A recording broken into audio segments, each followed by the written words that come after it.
Hi, I'm Rocco Stano, and welcome to Read Out Loud.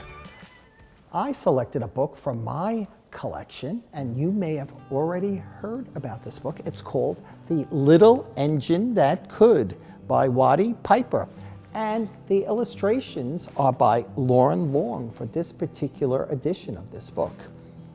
The Little Engine That Could. Chug, chug, chug. Puff, puff, puff. Ding dong, ding dong. The little train rumbled over the tracks. She was a happy little train, for she had a jolly load to carry. Her cars were filled with good things for boys and girls. There were toy animals, giraffes with long necks, teddy bears with almost no necks at all, and even a baby elephant. Then there were dolls, dolls with blue eyes and yellow curls, dolls with brown eyes and brown bobbed heads, and the funniest little toy clown you ever saw. There were cars full of toy engines, airplanes, tops, jackknives, picture puzzles, books, and every kind of thing boys or girls could want. But that's not all.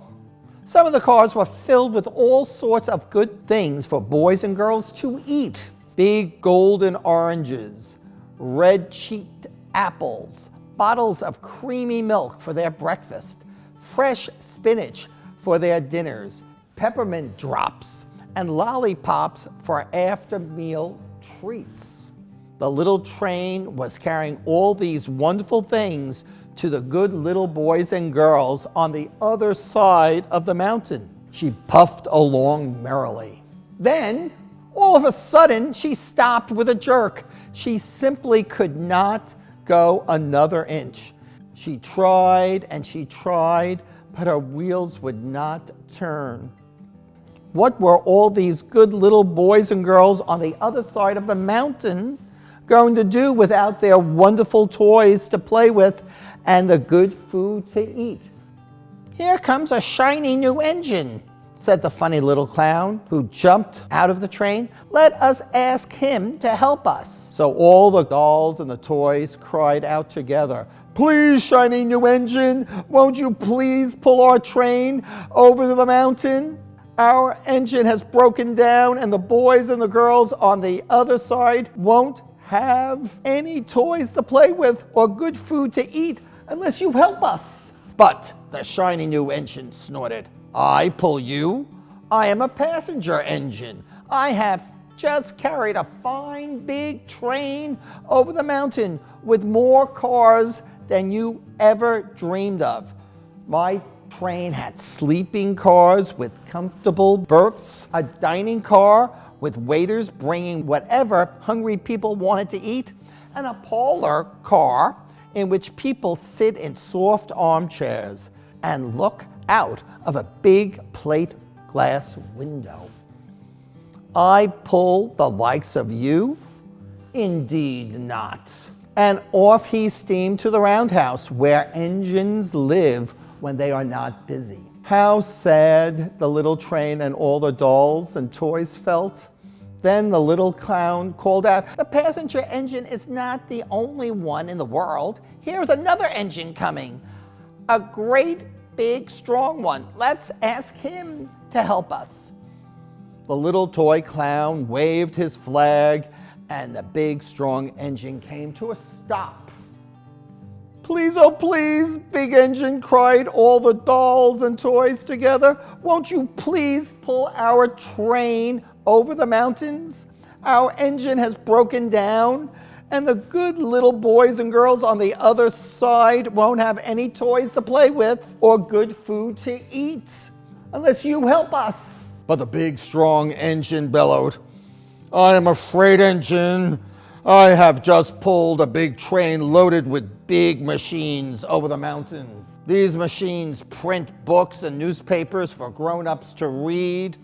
I am very important engine indeed, and I won't pull the likes of you."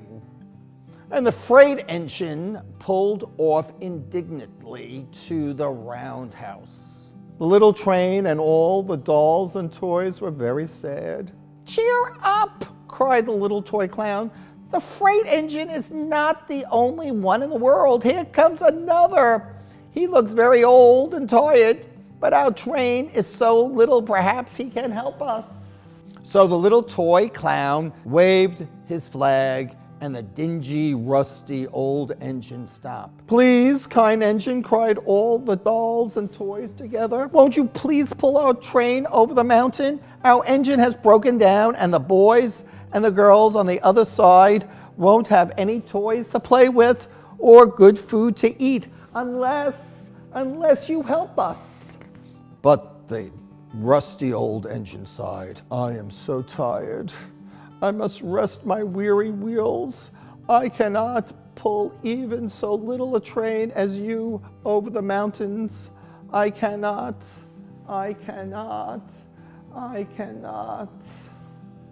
And off he rumbled to the roadhouse, chugging, I cannot. Then indeed, the little train was very, very sad, and the dolls and the toys were ready to cry. But the little clown called out, "Here is another engine coming, a little blue engine, a very little one. Maybe she will help us." The very little engine came, chugging merrily along, when she saw the toy clown's flag, and she stopped quickly. "What is the matter, my friends?" she asked kindly. "Oh, little blue engine," cried the dolls and the toys, "will you pull us over the mountain? Our engine has broken down, and the good boys and girls on the other side won't have any toys to play with or good food to eat unless you help us. Please, please help us, little blue engine." "I'm not very big," said the little blue engine. "They use me only for switching trains in the yard. I've never been over the mountain." "But we must get over the mountain before the children awake," said all the dolls and the toys. The very little engine looked up and saw the tears in the doll's eyes, and she thought of all the good little boys and girls on the other side of the mountain who would not have any toys or good food unless she helped. Then she said, I think I can. I think I can. And she hitched herself to the little train. She tugged and pulled and pulled and tugged, and slowly, they started off. The toy clown jumped aboard, and all the dolls and the toy animals began to smile and cheer. Puff, puff, chug, chug, went the little blue engine. I think I can. Up,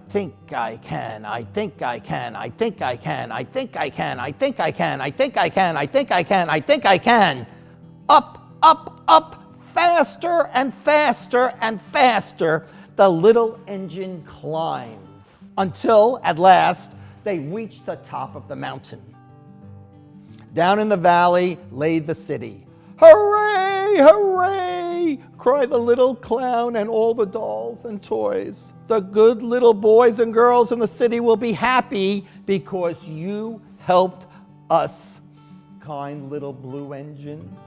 And the little blue engine smiled and seemed to say as she puffed steadily down the mountain, I thought I could, I thought I could, I thought I could, I thought I could, I thought I could.